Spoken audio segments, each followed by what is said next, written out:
요즘 한국의 대형교회 목사님이 자신과 함께 사역하는 여자 전도사님께 육두문자를 날리신 녹음 파일이 공개되어 사회적 파장을 일으키고 있습니다.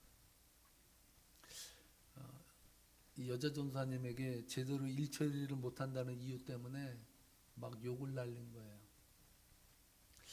이 사건으로 인해 이분이 부총회장직을 내려놓고 교회를 사퇴하는 일이 벌어졌습니다. 이 소식을 접하면서 참 가슴이 아픈 한국 교회의 민낯을 보여준다는 생각을 가졌고요. 또 한편으로는 저 자신을 돌아보는 시간을 가졌습니다. 세상뿐만 아니라 교회에도 갑과 을이 존재한다는 슬픈 현실, 하나의 계급화된, 오늘 조직화된 교회의 아픈 모습을 보는 것 같습니다. 심한 정도의 차이는 있겠지만요, 저라고 뭐 다르겠습니까? 저라고 욕을 날려버린 그 목사보다 얼마나 나으면 더 나을까, 이런 생각을 해봤습니다. 제 아내와 제 딸이 저에게 가끔가다 농담반 진담반을 하는 말이 뭐냐면요, 저희들을 제발 성도님만큼만 대해주세요 그러더라고요. 아내나 딸보다 성도로 불려지는 게 더 낫대. 제가 그러면 제 딸이나 아내에게 성도님만큼 대우를 잘했을까요? 못했을까요? 못한 거지, 못한 거야.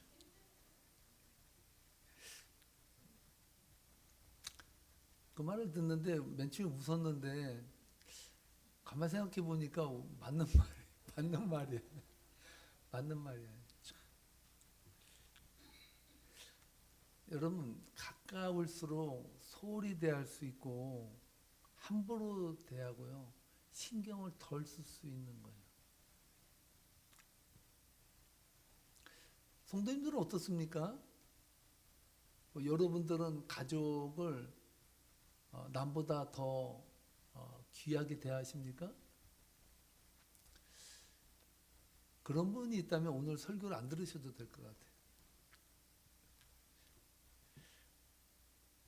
가까우니까, 가족이니까 아무렇게나 행동하고 아무렇게나 말해도 다 이해가 된다고 생각하시지는 않습니까? 최강현 씨가 쓴 책 가족의 두 얼굴이라는 그 책에 보면요, 우리가 사랑해야 할 가족에게 큰 상처를 주는 문제에 대해서 심리적으로 분석하면서 이렇게 말했습니다. 우리는 상사나 타인에게 받은 스트레스를 전혀 상관없는 가족에게 쏟아붓게 되는데, 그러죠? 밖에서 스트레스 받은 것을 안에서 푼다고.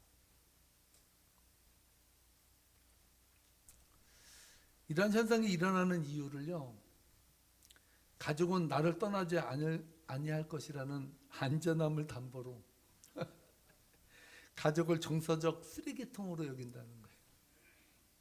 가족을 내 화풀이의 대상으로 삼는다는 거예요. 이 글을 읽으면 마음이 많이 제가 찔렸습니다.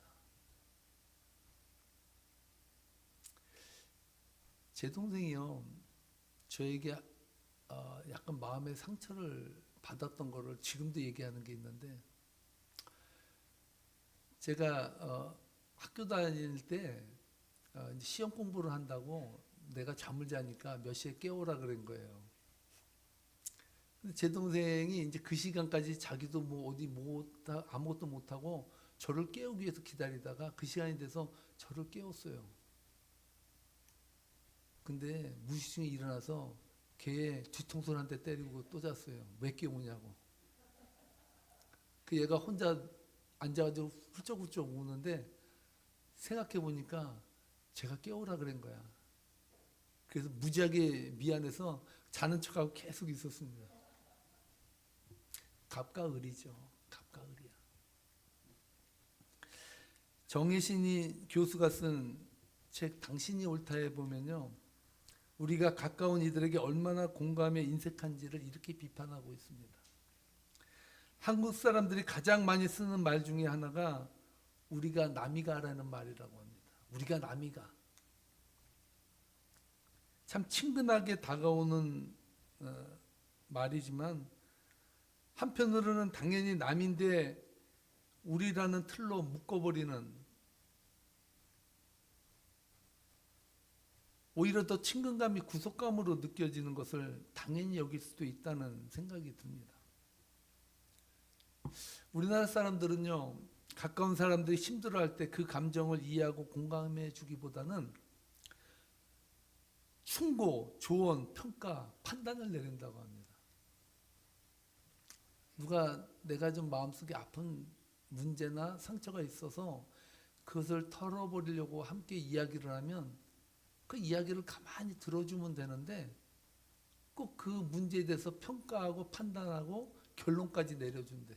결론까지. 그래서 물은 그 상담자를 2번 죽인다는 거예요. 2번 죽인다. 상대방은 문제를 해결해 달라고 말한 것이 아니라 함께 공감해 달라고 말했는데 문제로 인식하고 해결해 주려고 하는 행동들은 상대방을 더 무기력하게 만든다고 합니다. 이러한 행동은 상대의 존재 자체를 부정하는 무례한 행동임에도 불구하고 이를 사랑이나 조언으로 포장하기까지 한다고 합니다. 그래서 이렇게 말합니다. 다 너 잘되라고 하는 말이야. 다 널 위해서 하는 말이니까 새겨들어. 알아서 들어야지.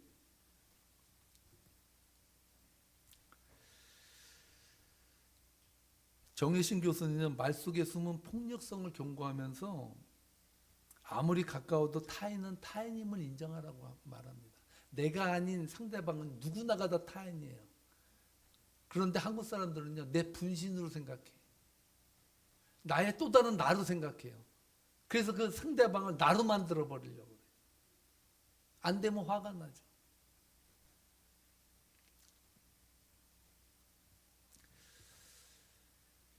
여러분, 상대가 약하고 어리고 지위가 낮을지라도 하나의 인격체로 대응하면 그 여리고 약하고 부족한 인격체도 건강한 인격체로 자랄 수 있다는 거예요. 최성호 씨가 쓴 오징어 부부라는 시가 있습니다. 그 시는 아주 짧습니다. 이렇게 쓰여 있습니다. 그 오징어 부부는 사랑한다고 말하면서 부둥켜 안고 서로 목을 조르는 버릇이 있다. 여러분은 혹시 오징어 부부가 아닙니까? 서로 사랑한다는 이름으로 서로의 목을 조르면서 그걸 사랑이라고 말을 한다. 친할수록 예의를 지켜야 되는데 친할수록 사랑한다는 표현으로 서로의 목을 조르며 숨이 막히게 해버린다는 거예요. 고린도전서 13장을 사랑장이라고 말합니다. 저는 오늘 말씀을 준비하면서 고린도전서 13장, 바울이 말한 13장을 통해서 바울이 말하고자 한 것은 무엇일까?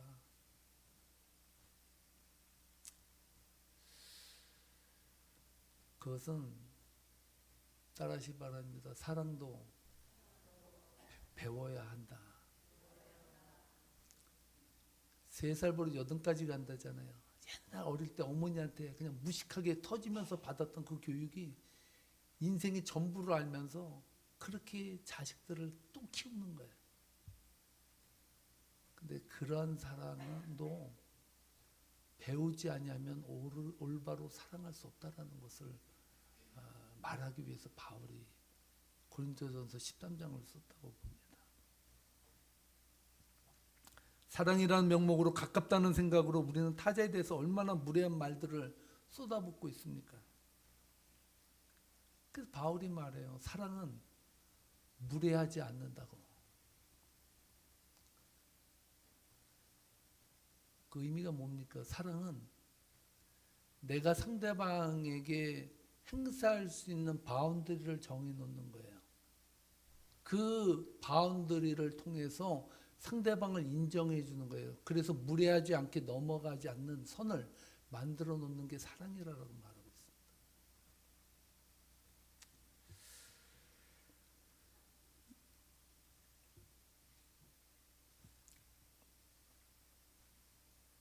상대방은 전혀 사랑이라고 느끼지를 못하는데 사랑이라는 일방적인 자신의 방식을 강요하며 살아가는 것이 갑질이라는 거예요. 갑질. 저는 오늘 본문 말씀을 묵상하면서요, 제 내리 속에 딱 박히는 은혜가 있었어요. 야곱이 멋있더라고.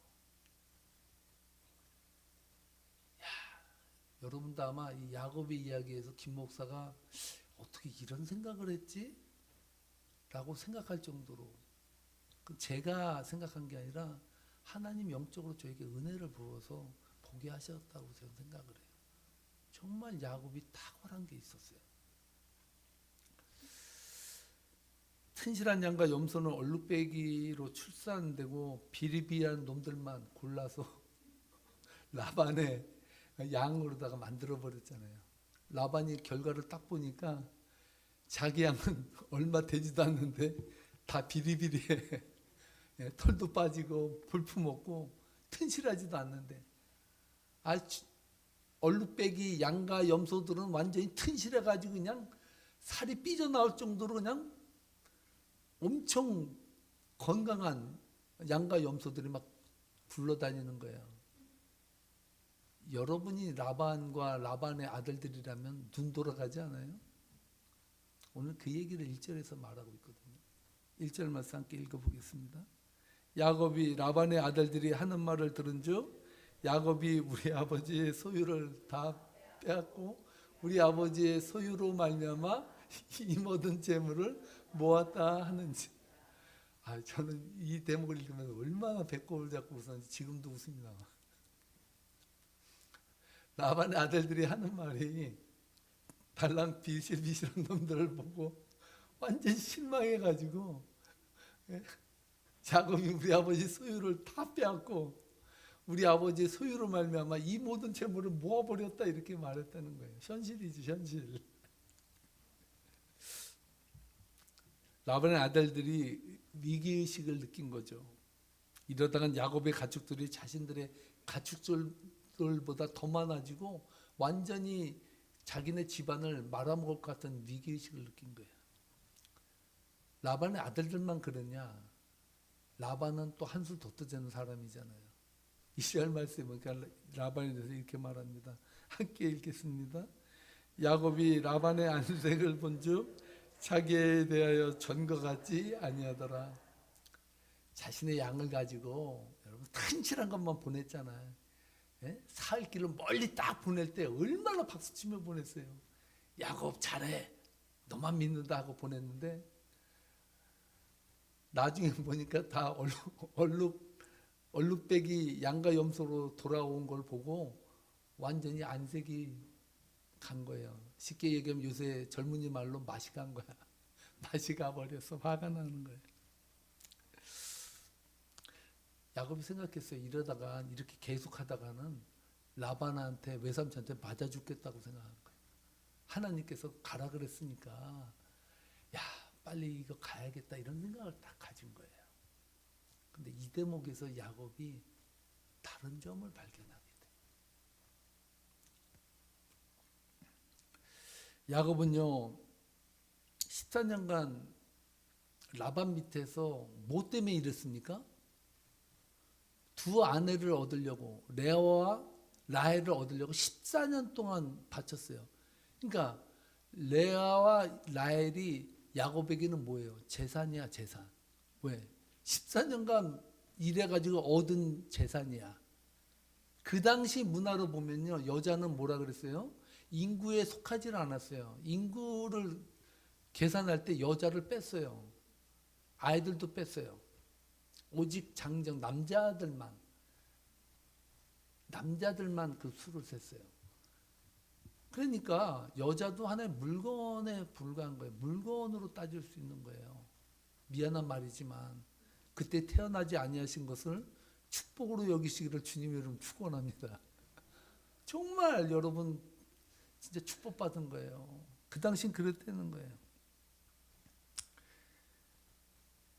그래서 라반도 자기 두 딸을 파는 거 아니에요. 돈 받고.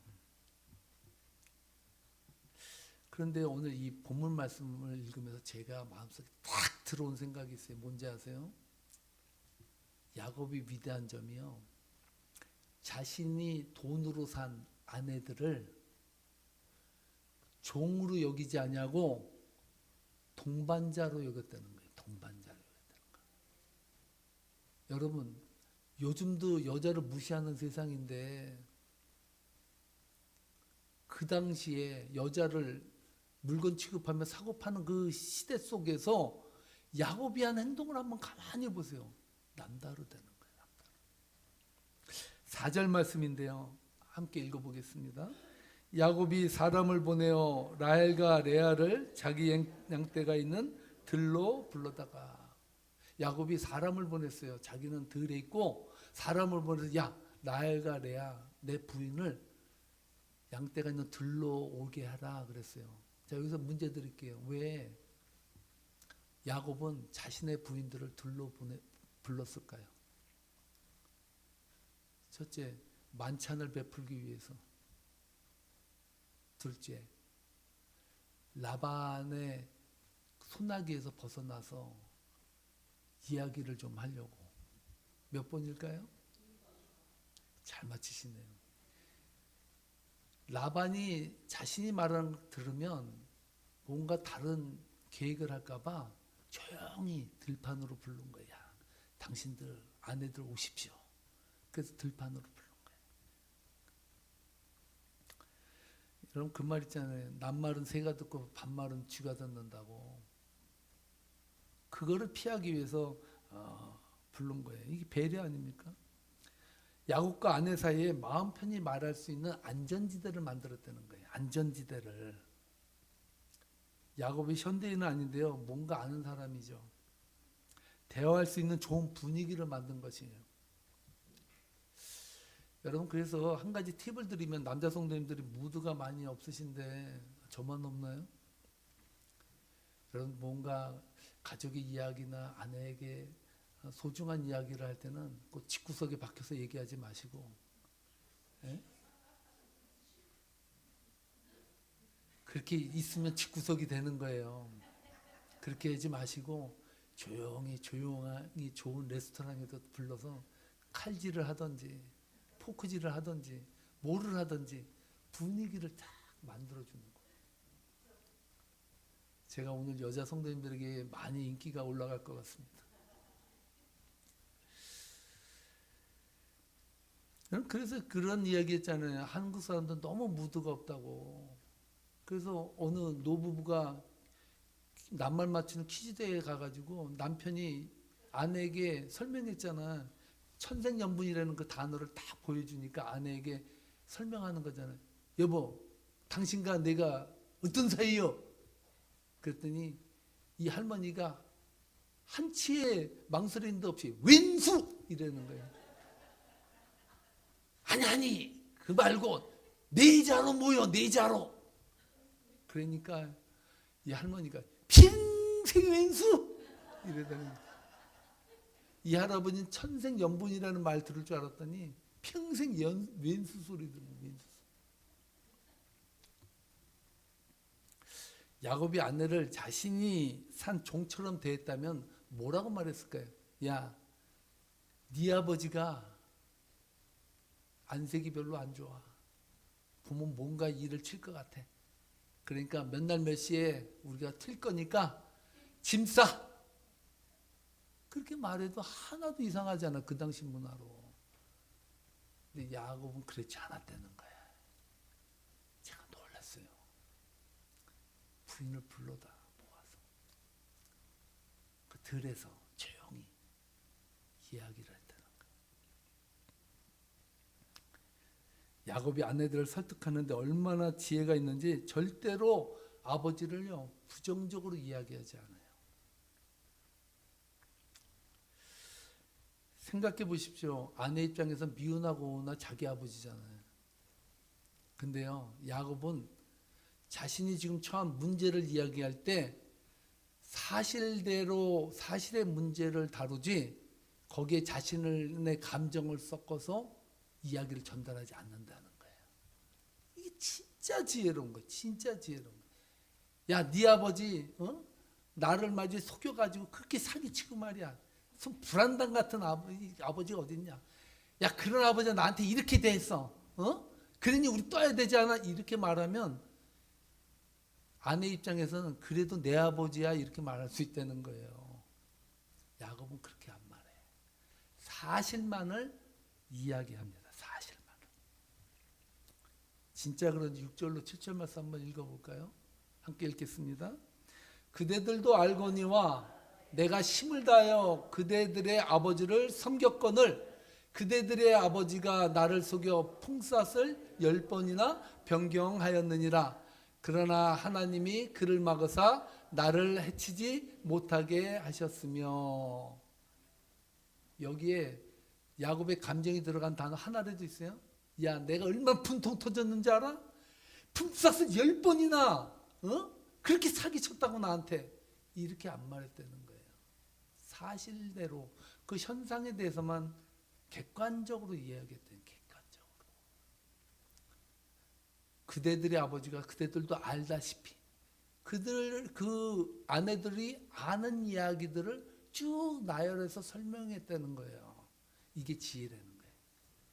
여러분, 저나 여러분이나 앞으로 부부간에 대화할 때 따라하시 바랍니다. 감정 빼고 사실만을 이야기하자. 여러분, 부부싸움이나 집안싸움이 왜 나는지 알아요? 사실에 성질이나 화까지 플러스해가지고 거기에 그냥 말을 전달하는 거예요. 그럼 받는 입장은 기분 좋아요? 거기도 또 기분에 플러스 감정까지 넣어가지고 또 토스하는 거지. 그러다 보면 서로가 싸우는 거예요. 싸우는 거. 야곱은 그렇게 안 했다는 거예요.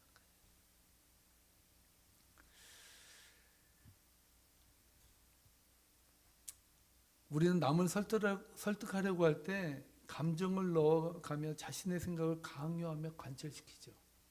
내가 이것을 관철시키기를 원하면 어떠든지 그거와 비슷한 사례들을 막 그것들만 찾아. 그래가지고 그것만을 전하면서 이러니까 이렇게 해야 된다라고 강요하잖아요.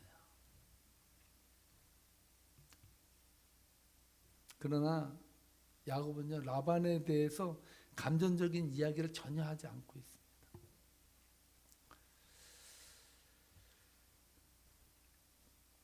또 다른 점 한 가지가 있어요. 야곱이 위대한 게 한 가지 있어요. 뭔지 아십니까? 야곱에게 어떠한 일이 일어났어요? 자신이 원하는 그 양들은 다 얼룩배기 튼실한 것들이 나왔잖아요. 엄청난 축복을 받았잖아요. 자, 입장을 바꿔서 여러분이 야곱이라고 생각해봐요. 여러분은 어떻게 하겠어요? 벌써 이미 목에 있는 기부스가 붙여져. 벌써 목이 뻣뻣해져요. 그 눈이 내리 까르죠. 약간 사람이 좀 우스워 보여. 그러면서 있잖아, 알지? 내가 얼마나 많은 양과 염소를 내 거로 만들었는지 너 알지? 꼭 이렇게 말하잖아요. 다 내가야. 그래서 성경에 복음서 하나를 더 넣는다면 내가 복음이래잖아. 내가 복음. 내가 복음이야. 내가 복음. 나 뭐든지 나야.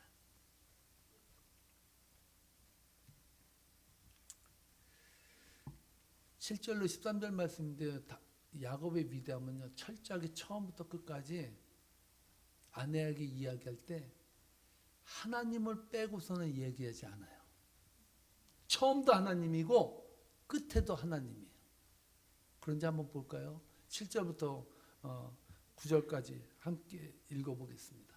그대들의 아버지가 나를 속여 풍삿을 10번이나 변경하였느니라. 그러나 하나님이 그를 막으사 나를 해치지 못하게 하셨으며 그가 이르기를 점 있는 것이 네 삭시 되리라 하면 온 양떼가 낳은 것이 점 있는 것이요 또 얼룩무늬 있는 것이 네 삭시 되리라 하면 온 양떼가 낳은 것이 얼룩무늬 있는 것이니 하나님이 이같이 그대들의 아버지의 가축을 빼앗아 내게 주셨느니라. 아멘. 여러분 간증을 하는 여러분의 인생의 이야기를 할 때 하나님의 이야기를 집어넣어서 시험받거나 상처받는 사람 하나도 없어요.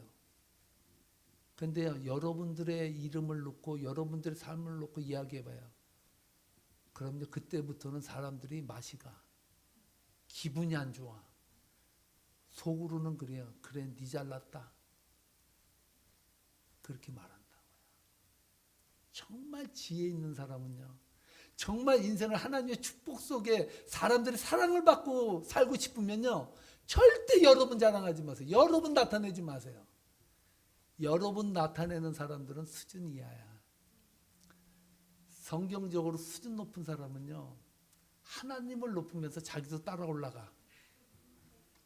그게 수준이라는 거예요. 그게 수준.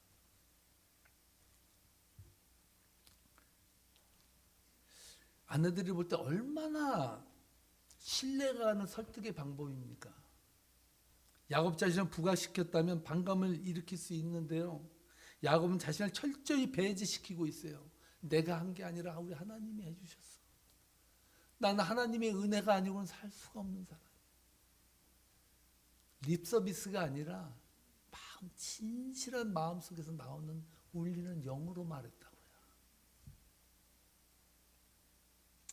하나님을 전면에 내세우고 있다는 거예요.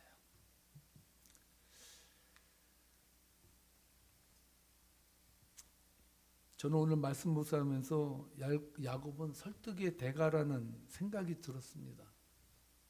자신의 종과 같은 두 아내에게 상황을 설명해 가면서 그들이 객관적으로 판단할 수 있는 근거를 제시하고 그들이 결론에 이르도록 유도하고 있다는 거예요.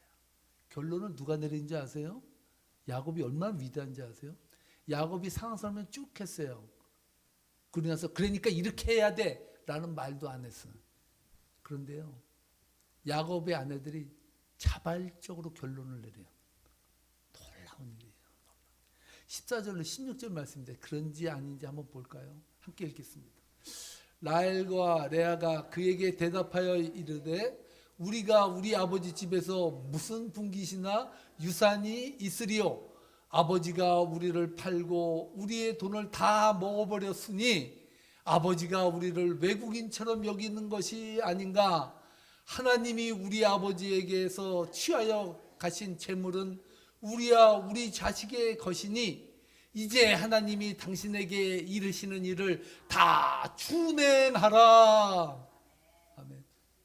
누가 결론 내려요? 야곱의 아내들이 야곱의 말을 듣고 생각해 보니까 우리 아버지가 다 우리를 팔고 다 가져갔네. 그러니까 아버지께서 취하여 가신 재물은 우리와 우리 자식이 소유해야 하는 것이니 하나님이 당신에게 말했다니까 그냥 그대로 하면 되겠어요 라고 말을 했다는 거예요. 이게 야곱이 가지고 있는 설득의 능력이라는 거예요.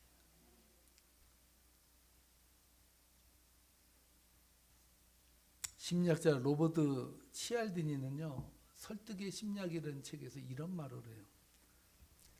제가 너무나 좋아서 제가 한 커트를 썼어요. 한번 읽어볼까요? 사람은 자신이 스스로 결론에 도달했다고 느낄 때 가장 강하게 설득된다. 여러분 옛날에 여러분도 다 경험했잖아요. 싹 씻고 이제 잘 놀다가 이제 공부하려고 책상에 앉으면 엄마가 들어와서 왜 공부 안 해? 그럼 여러분 또 공부할 맛 떨어지잖아요. 네? 사람은요 자신이 스스로 결론에 도달하도록 그것을 유도돼서 자신이 느끼도록 할 때 강하게 설득되고 그대로 한다는 거예요.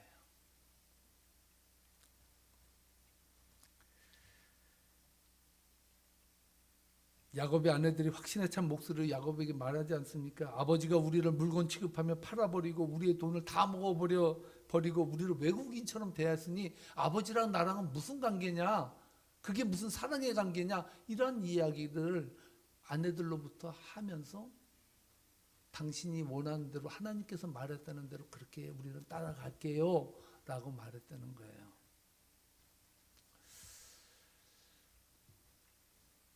얼마나 야곱이 지혜롭습니까? 아내를 이용하지도 않고요. 하나님을 내세우고요. 외삼촌 라반에 대해서도 심하게 비난하지도 않고. 외삼촌 라반 때문에 야곱의 인생은 망친 인생 아니에요. 그래도 비난하지 않아요. 하나님이 하셨더라고요.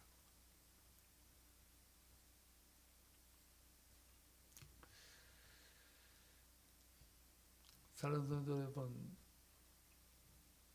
따라하시 바랍니다. 사랑도 배워야 한다. 여러분이 가지고 있는 지식으로 하는 사랑, 그게 진짜 사랑이라고 믿지 마세요. 잘못 받은 사랑의 교육일 수 있어요. 그래서 에릭 프롬이 사랑은 기술이라 그랬어요. 사랑도 테크닉이라고요. 그러니까 너와 나 사이, 혈연관계, 피로 맺어진 사이, 친척관계, 아니면 부부관계 이런 걸로 얽매이게 하지 말고 서로가 사랑하고 서로 사랑받을 수 있도록 그 기술을 서로 배우라는 거예요. 그래서 서로 협상하고 서로 하나님의 나라를 세워가고 주장하지 않으면서 그렇게 은혜로 살아가라는 거죠. 오늘 이 말씀을 통해서 세계민교회 성도님들 다시 한번 사랑의 새로운 눈이 뜨여지는 역사가 일어날 줄 믿습니다. 이 말씀 붙들고 우리 옆사람과 함께 사랑의 이름으로 옆사람과 함께 말씀하세요. 사랑의 이름으로 서로 협력합시다. 기도하시겠습니다.